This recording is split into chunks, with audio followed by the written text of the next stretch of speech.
In the presentation. So the title of today's forum is the Revolutionary Love Project. The Revolutionary Love Project, founded by civil rights leader Valarie Kaur, inspires and equips people to build beloved communities where they are. Our presenters, Meha Chiraya, will reflect on her experiences working with Valarie to get the Revolutionary Love Project off the ground in 2016. She will share with us the components of the Revolutionary Love Compass and will lead us through some guided reflections on what it means for us in our own lives and in our Keweenaw community today. So Meha Chiraya is the Global Director for Diversity and Inclusion at Amgen, a Fortune 5 biotechnological firm, where she's the Chief of Staff to Amgen's Chief Diversity Officer. Prior to Amgen, Meha was the Global Health and Social Impact Consultant at Accenture, where she consulted for nonprofit organizations and foundations, publishing papers on addressing gestational diabetes in Colombia. Outside of her corporate career, Meha is a podcaster and a public speaker and has spoken on the topic of DEI and health equity to audiences at the New School, UC Berkeley, the Congressional Asian Pacific American Caucus, and the MBA Consortium. From 2016 to 2017, Meha served as the Chief of Staff for social justice advocate Valarie Kaur to launch the Revolutionary Love Project. She played a critical role in launching this grassroots social justice movement dedicated to combating hate with the ethic of love via storytelling. Meha has an MBA from UCLA Anderson, where she served as the commencement speaker for her graduating class. She received her undergraduate degree in biomedical engineering from the University of Michigan and was on the student board of the Indian American Student Association and served as president for the Society of Women Engineers. Meha is based out of Houghton, Michigan, where she serves on the Portage Lake District Library Board of Trustees and is one of the board of Michigan Tech. It's on the board for the Michigan Tech Preschool. She's a proud wife, daughter, and mother of 2 young children. Meha, thank you for being with us today, and I turn it over to you now. Thank you, Wayne. Thank you so much for the kind words. Thank you all for having me here. Also, special shout out to Miriam. A coffee conversation we had early this fall really encouraged me to be here today. I think I should have added team in the bio. I'm also a Youper. So I graduated Houghton High School in 2006. My maiden name is Pandy, P-A-N-D-E-Y, for those of you that may have known my maiden name. I think I should have included that in my bio. And really moved back 2 years ago with my family with the benefit of remote working, because I felt that I wanted to give back to the community that shaped me, right? The Keweenaw community. And I feel that is a significant reason why I'm all here with all of you today, knowing the church's principles and what all of you are committed to. I knew of the church growing up, KUUF, and again, very happy to be humbled to be in the space with all of you today. So as we get started with this forum, I did want to set out, what are the objectives, why are we all here and what I hope that you'll get out of this.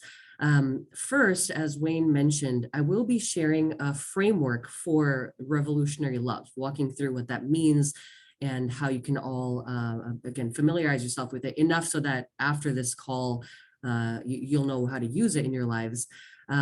And part of understanding the framework or this compass comes with your own individual self-reflection. So my ask for all of you here virtually, whether on video or not, what's most important is that you are committed to your own individual self-reflection with some of the guided reflection that we'll be doing together. And then the ideal, right? I started out by saying community. I'm back in the community that shaped me. What would great look like to me is when we reflect on revolutionary love, we can all think collectively about how we can embed this within our Keweenaw community. Okay, how does that sound? Okay, seeing some affirmations. Perfect. Thank you. So that's what you're hoping to get out of it. Okay, so I did send out, you may have seen a pre-work, so to speak. So there was a link to a TED Talk, but whether or not you got a chance to see it, that's perfectly fine. We'll be going through this. I do want to warm us up a little bit with asking you all a question. Okay, so again, whether or not you are familiar with the book See No Stranger or watch the TED Talk, I will ask you all a question. Please, if you're able, just ping some, again, informal responses in the chat. What does the phrase see no stranger mean to you? Again, what does the phrase see no stranger mean to you? So if you don't mind, whatever, your gut response is, just ping it in the chat. We'll have a few responses coming in.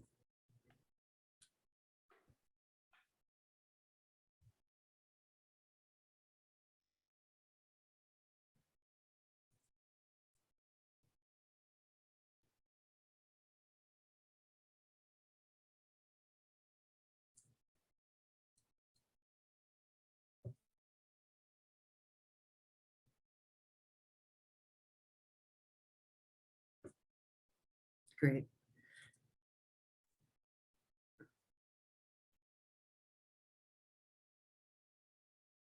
Love it. I'm seeing openness, I'm seeing curiosity, focusing on our common humanity. And as you continue to reflect, I'm going to read a brief passage for Seeing No Stranger. So keep thinking about the words that I'm sharing with you today. Seeing no stranger begins in wonder. It is to look upon the face of anyone and choose to say, and I'm going to say this phrase, you are a part of me I do not yet know. Okay, I'll say that one more time. You are a part of me I do not yet know. And these words are Valarie Kaur's words. I'll continue just a few more sentences. Wonder is a wellspring for love. Who we wonder about determines whose stories we hear and whose joy and pain we share. Those we grieve with, those we sit with and weep with, are ultimately those that we organize with and advocate for. When a critical mass of people come together to wonder about one another, grieve with one another, and fight with and for one another, we begin to build a solidarity needed for collective liberation and transformation, a solidarity rooted in love. One more time, I'll say that sentence that really resonates with me, that I see the reflections coming in. Seeing no stranger begins in wonder. It is to look upon the face of anyone and choose to say, you are a part of me I do not yet know. So what I will do now, as you're reflecting on those words, I will do a brief moment of screen sharing, right? So I'm about to share with you the Revolutionary Love Compass. Before I share, I will just verbalize it. So again, it's a mix of audio and visual. So the introduction to the Revolutionary Love Compass, as Valarie Kaur shares it. First, let's start about what is revolutionary love? What do we mean here when we're talking about love? And I am quoting again. Love is a form of sweet labor, fierce, bloody, imperfect, and life-giving. A choice we make over and over again. Love can be taught, modeled, and practiced. Now, revolutionary love is a choice to enter into labor for others, for our opponents, and for ourselves in order to transform the world around us. So revolutionary love is not a formal code or a prescription, but it's an orientation to life that's personal and political, and it's rooted in joy. Okay, so a few words you've heard there, right? Revolutionary love is a choice for others, for our opponents, and for ourselves. So let me share my screen so you see this coming together visually.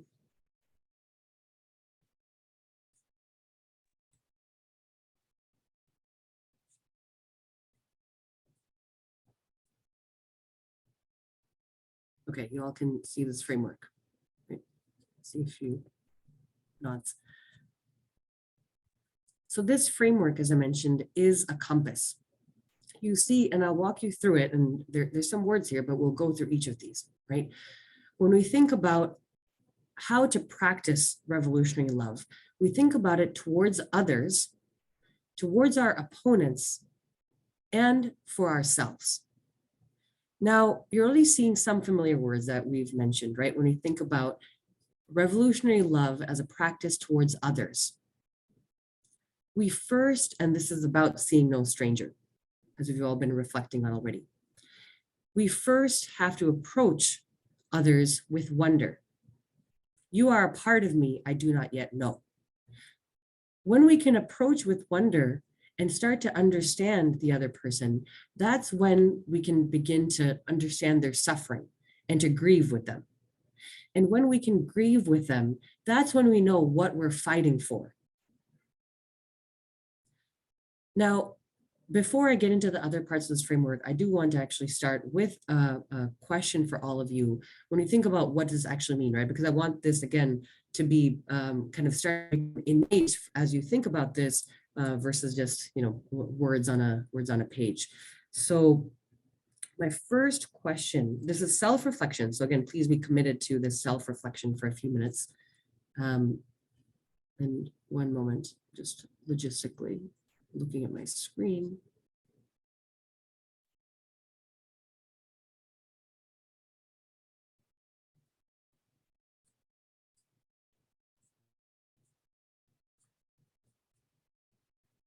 One moment.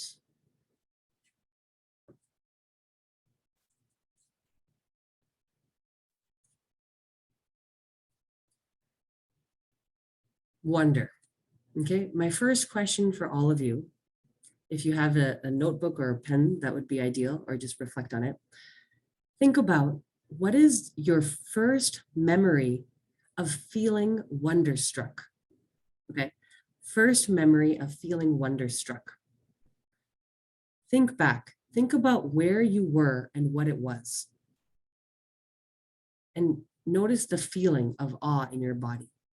And the first memory of feeling wonderstruck. Please take a moment and reflect.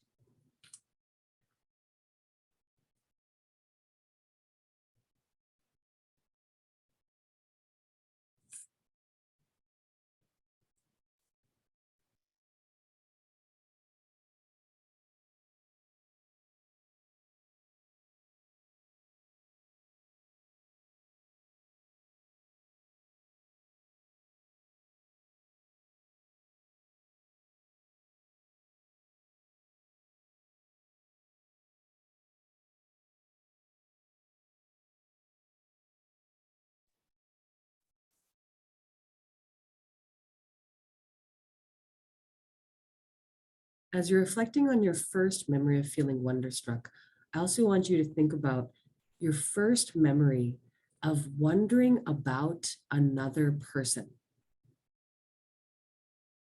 Choose a moment that felt safe, right, in your earliest memories.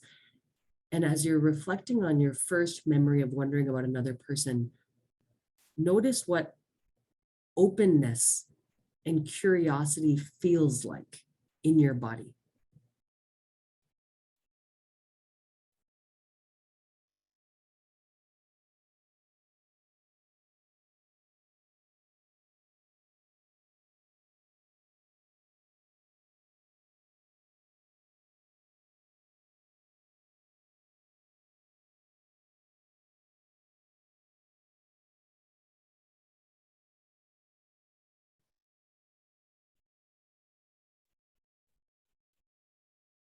Now, I'll also ask you, as you're feeling this openness and curiosity within your body, how long has it been since you felt this?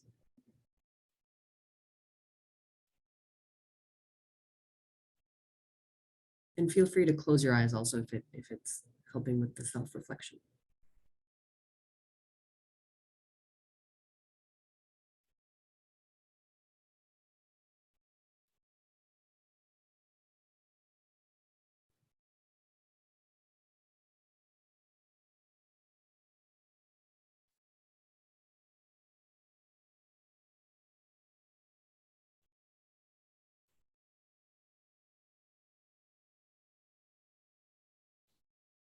Now, let's invite wonder back into where we are today, into this present moment. So maybe open your eyes, look around the space around you. for the most beautiful thing in your view. You can choose anything, something living, a plant, something outside of your window. Look at what you choose to look at and say, you are a part of me I don't yet know. And now notice what this feels like in your body.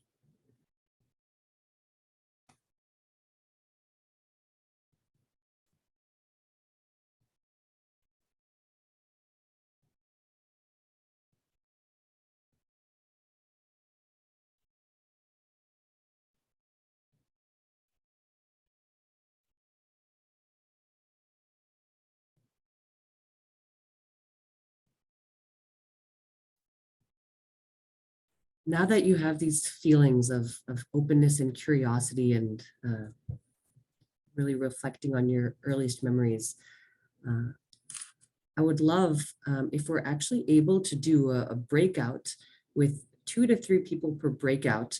The question, I'll post it here, but let's have this let's have this energy in this virtual room today, team, where it's individual reflections and then also having a discussion on how it all comes together for us, right? So the question that I will ask you all to discuss, just for maybe we'll, this is our first kind of breakout reflections, maybe 3 minutes. Let's see what that is. How can the practice of wonder help us see no stranger? Okay, I'll type this. How can the practice of wonder help us see no stranger and love others? And then, this is key, what becomes possible for us and our Keweenaw community when we practice wonder? Okay, so we'll type that too. Possible in our community.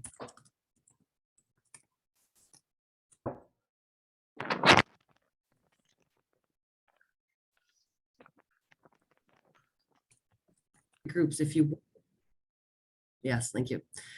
So from our breakout groups, I would love and welcome maybe 2 to 3 groups. If you want to just take a minute to share with us what you reflected on when we talk about how wonder or seeing no stranger could, evolve or strengthen our community. So feel free to unmute. Maybe that will be easiest if you'd like to share.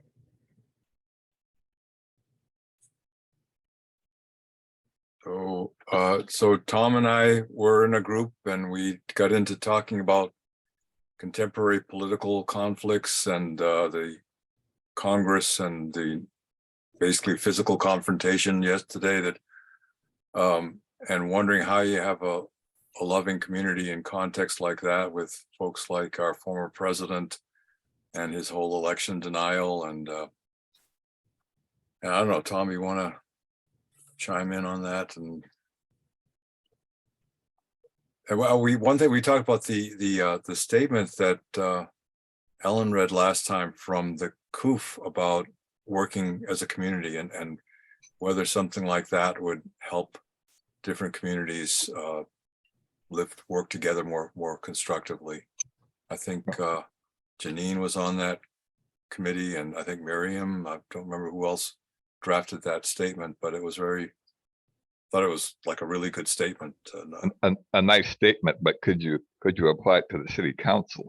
Yeah, well, good luck. Good luck. Yeah. Yeah. So Thank you, Craig and Tom.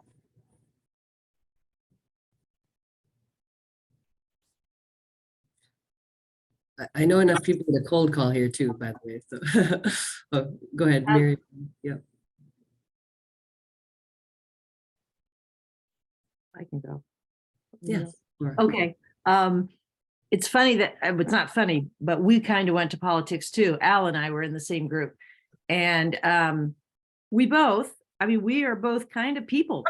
We do enjoy meeting people and finding out about them but we talked about one of the major roadblocks is we don't seem to be able to muster up that same wonder if the person has a Trump hat on or a Trump bumper sticker You know, there's definitely barriers to try. There's barriers that are not easy to overcome when you meet some people compared to others. So Thank you, Laura. Now,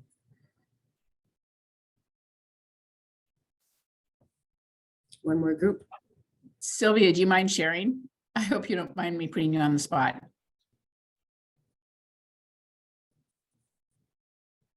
Oh, I just told the story of a cousin that I have who's very different than I am, and I had been at her house in the fall and decided that I just could no longer or ever go to her house again, that I was just going to cut myself off because it upset me too much. And then I started thinking about it, and I started thinking about her mother, who I cared about so much, and the fact that, you know, we share genes and those things. And so I decided that we would talk on the phone every 3 weeks on Saturday at 8:30 in the morning. It's on our Google calendars, and it so that I could maintain a relationship without, you know, she lives downstate, without visiting her at her house, where the same thing has happened every time I go there. So it's actually working better than I thought it would.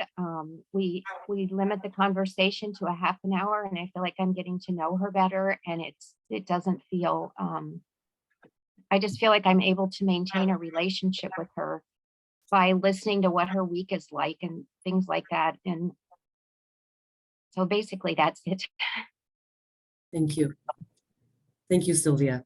And thank you all for sharing. So I heard a few different themes, and, you know, perfect segue into when I share, I'll bring up the Revolutionary Love Compass again. But Craig, you spoke about, again, the political climate, right? And I think, Laura, you echoed that a little bit. And this is, in a way, we're talking about our opponents. Who are our opponents? Those who have different beliefs than us, who think differently from us.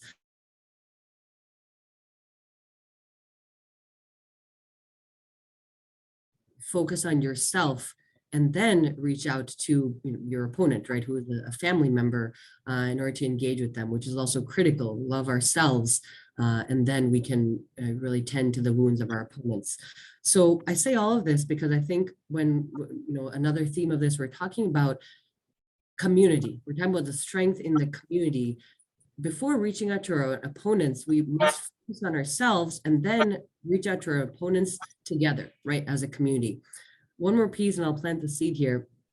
Tom, I think jokingly you mentioned about, or facetiously maybe, about city council, but remember, many of us here are also, right, in positions of influence, right? We are not at a time where we can afford to just, jokingly laugh it off and say, oh, well, you know, can anything really be done? So I will just say that, and maybe it's a call to action for some of us, or maybe Craig, such as yourself. Okay, so I will share my screen again. So going back to the Revolutionary Love Compass. One second. Okay, everyone can see the PowerPoint? I had a few windows open, so if we can just, okay. I think you can all see it. So we talked about love towards others, right? We talked about, you are a part of me I do not yet know. We reflected on wonder. Wonder leads to grieving with others, and then knowing what we're fighting for and advocating for. Now, this second part here of the compass is when we talk about love towards our opponents. Now, first, very critical, right? We're starting from the inner ring of this circle, is rage. What do we mean here by rage? It means that we cannot suppress our rage and at the same time explode with rage, right? Rather, how can we process our rage in a container, in a safe space, right?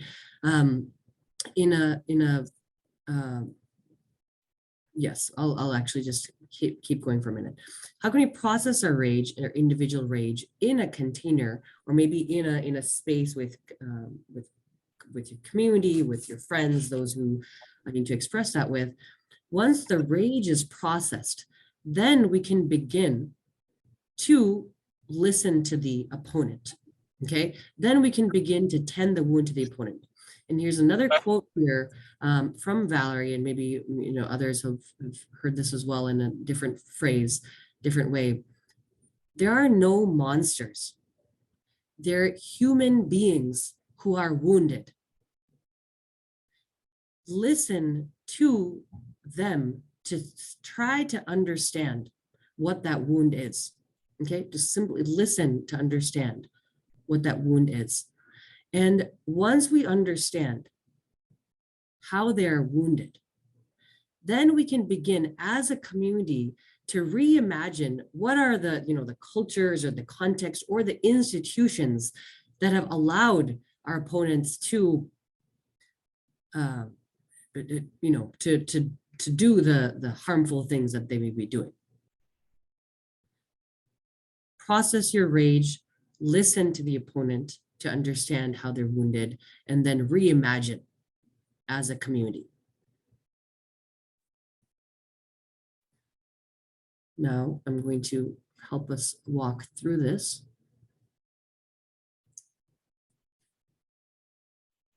So I would like to focus on the reimagine piece of the circle, right? We talk about rage, listen, and reimagine. Self-reflect. Can you think of a time when you felt like you were in beloved community? When you felt at home in your body and at home in the world, and others around you also felt that way, at home in their bodies and at home in the world. And explore that memory, right? A time when you felt you were in beloved community, explore that memory for a moment. Again, you can feel free to close your eyes during this reflection, and I'll pause as you reflect.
So as you're thinking of a time you felt you were in beloved community and you're exploring that memory, right? You're reflecting on where you are, who you are with, what are you all doing together. I also want you to reflect on what are the elements that made this feel like a beloved community. Okay, try to be as as specific as possible with these elements. Like, where were you? What was the institution? Was it a home? Was it a place of worship? And what was it about this space that made it possible for everyone to feel that they were in beloved community?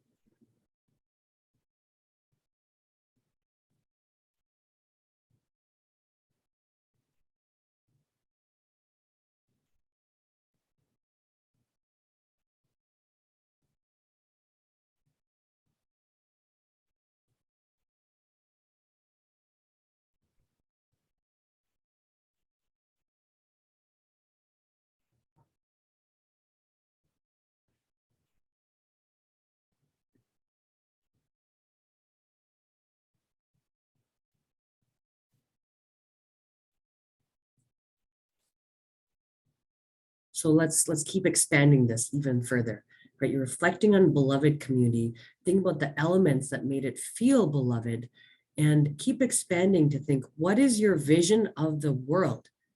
Let's even actually keep it to, what is our vision of our Keweenaw community? as it ought to be. Imagine that sense of beloved community that you felt, and imagine it growing and spreading to all the institutions within society. So let those images come to you and keep reflecting on that.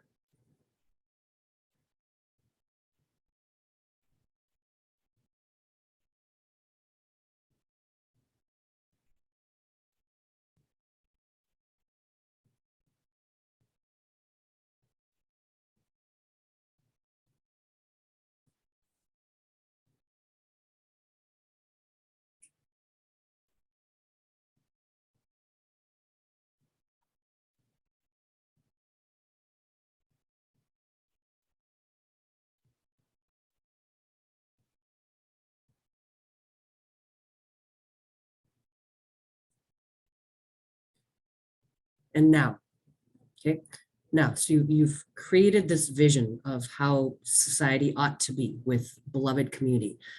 Now, think about an institution that has caused harm in your life or in the community, okay?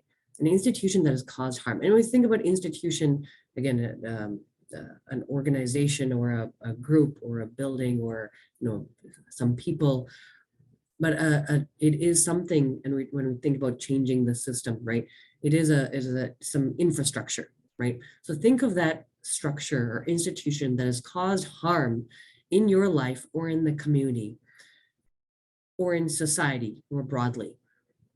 Notice what's happening in your body as you think about that, right, and how it makes you feel.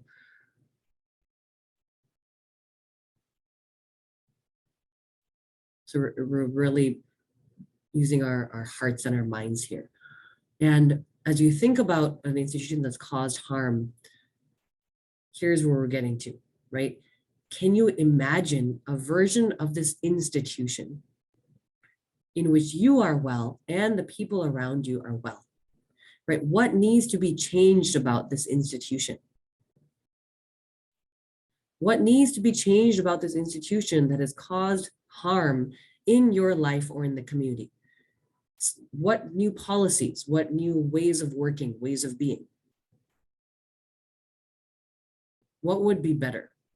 And how would you cultivate beloved community in its place? Imagine that now.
Now we will do another 5-minute breakout, building off of your individual reflections.